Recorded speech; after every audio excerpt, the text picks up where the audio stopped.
물에 있는 모든 것 중에서 너희가 먹을 만한 것은 이것이니 강과 바다와 다른 물에 있는 모든 것 중에서 지느러미와 비늘이는 것은 너희가 먹되 물에서 움직이는 모든 것과 물에서 사는 모든 것 곧 강과 바다에 있는 것으로서 지느러미와 비늘없는 모든 것은 너희에게 가증한 것이다. 이들은 너희에게 가증한 것이니 너희는 그 고기를 먹지 말고 그 주범을 가증히 여기라. 수중생물의 지느러미와 비늘없는 것은 너희가 혐오할 것이니라. 아멘. 네, 음식의 정결교례라는 타이틀로 많이들 이렇게 회자된 그런 본문을 읽고 있습니다. 근데 어저께 우리가 나눈 것처럼 음식을 넘어서 사도행전으로 이렇게 나아가면 모든 가정할 우상숭배자들, 이방인들 다 주께서 회복시킨다. 이 부분을 우리가 잊지 말아야 한다고 어제 우리 나눴습니다. 어제는 육식동물이었고 오늘은 바다 동물이고 내일은 새고요. 또 이렇게 벌레 있고 이렇게 물에서 움직이는 모든 것과 물에서 사는 모든 것 중에 그죠? 물가에 있는데 지느러미와 비늘 없는 모든 것은 너에게 가증한 것이다. 일반적으로 뭐를 여러분이 생각하실 수 있을까요? 맹물고기 중에 그죠? 지느러미 없고 비늘 없는 게 뭐예요? 일반적으로는 미꾸라지 보면 흙탕물에 이렇게 있고요, 그죠? 이런 부분으로 이렇게 사람들이 연결시키기도 하는데 그런 표면적인 것 넘어서 저희는 생각을 해야 됩니다. 오늘부터 특별히 쇠케즈라는 가증한 것, 오늘 본문에만 지금 4번 나오잖아요. 지느러미와 비늘 없는 모든 것은 너에게 가증한 것이다. 이들은 너에게 가증한 것이다. 너희는 그 고기 먹지 말고 주범을 가증히 여기라. 수중생물의 지느러미와 비늘 없는 것은 너희가 혐오할 것이다.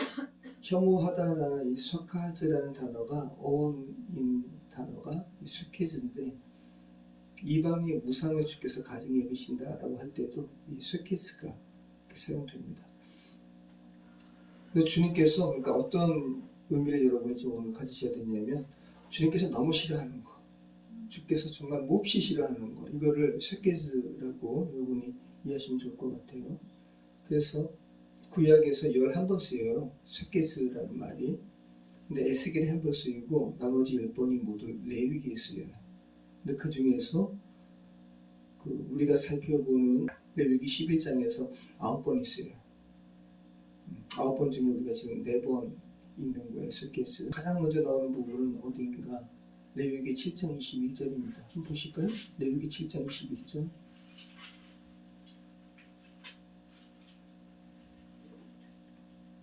화목제물의 음식을 먹는 것과 관련해서 부정하고 가증한 것 만지면 안 된다 라는 본문이 처음 쓰였습니다.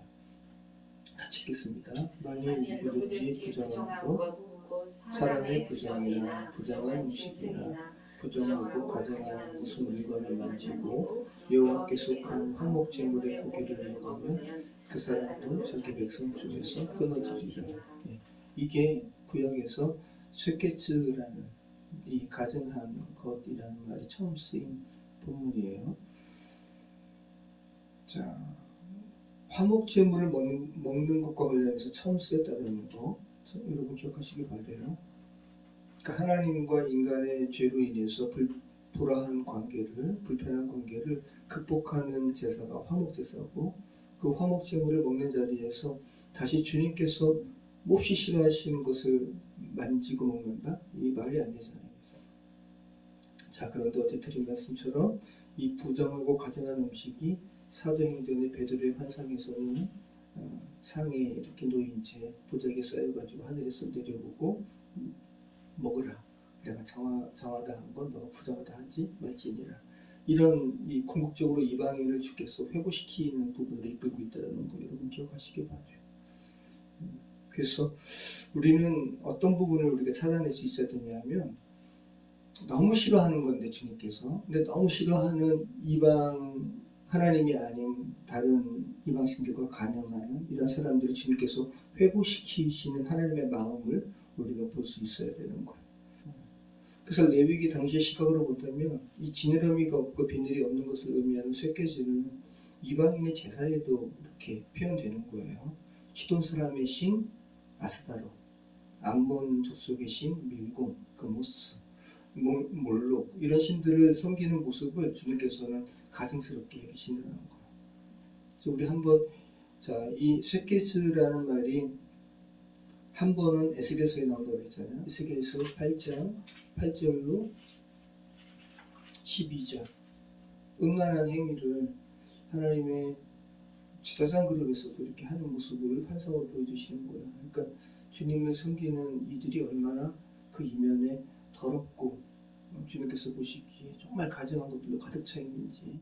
그가 내게 이르시되 인자야 너는 이 담을 헐라 하시므로 내가 그 담을 허니 한 문이 있더라. 또 내게 이르시되 들어가서 그들이 거기에서 행하는 가증하고 악한 일을 보라 하시기로 내가 들어가 보니 각양 곤충과 가증한 짐승과 이스라엘 모든 족속의 모든 우상을 그 사방 벽에 그렸고 이스라엘 족속의 장로는 70명이 그 앞에 섰으며 사반의 아들 야사냐도 그 가운데 섰고 각기 손에 향연을 들었는데 향연이 구름같이 오르더라. 또 내게 이르시되 인자야 이스라엘 족속의 장로들이 각각 그 우상의 방황 어두운 가운데서 행하는 것을 내가 보았느냐.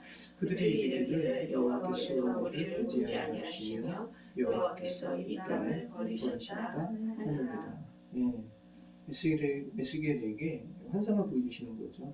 그러니까 아주 상징적으로 하나님을 믿는 사람이다라고 하면서도 얼마나 그 우상 숭배와 같은 그 마음이 가득 차 있는지를 보여주시는 거죠. 하나님께서는 사도행전의 베드로의 환상을 통해서 정말 이렇게 가증한 행위를 하는 이들도 주께 돌아오면 내가 정한 자로 받아주신다 이렇게 말씀하셨는데 이런 행위가 2000년간 계속 인간 사회에서 지속되고 있잖아요. 하나님 마음은 어떠실까? 하나님 아버지의 마음은 어떠실까? 여러분 생각해 보시기 바래요. 내게는 이런 가증한 행위를 하는 것이 없는가? 그러니까 너무 아픈 광경이 2000년간 계속 펼쳐지고 있고 주님께서 보고 계시다는 거. 우리 좀 그거 생각을 하고 좀 아버지의 마음을 우리 좀 이렇게 생각을 했으면 좋겠습니다. 자, 아무튼 이러한 가증스러운 행위에도 불구하고 주님께서는 회복시키기를 원하신다는 거 이렇게 좀 여러분이 생각하시기 바라고 기도하실 때 좀 정함과 부정함 또 가증스러움과 주님께서 깨끗게 하신다는 이 부분에 대해서 여러분 생각해 보시기 바라요. 또 특별히 하나님 제 인생 주님께 정한 것을 올려드리는 인생 되게 해주시옵소서 이렇게 간구하시는 저희 여러분 되었으면 좋겠습니다. 기도하겠습니다. 참 좋으신 하나님 감사합니다. 주님께서 이토록 가증하다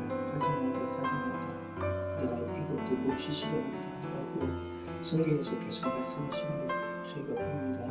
아버지 하나님 우리의 삶에 주님께서 가증스럽게 여기시는 것 아버지 하나님 없이 할 수 있는 그런 결단이 인생 될 수 있도록 도와주시고 또 아버지의 마음을 헤아려서 이 주변 사람들을 위해 충고하는 우리 인생 되게 하여 주시옵소서. 감사드리오며 예수 그리스도 이름으로 기도합니다. 아멘.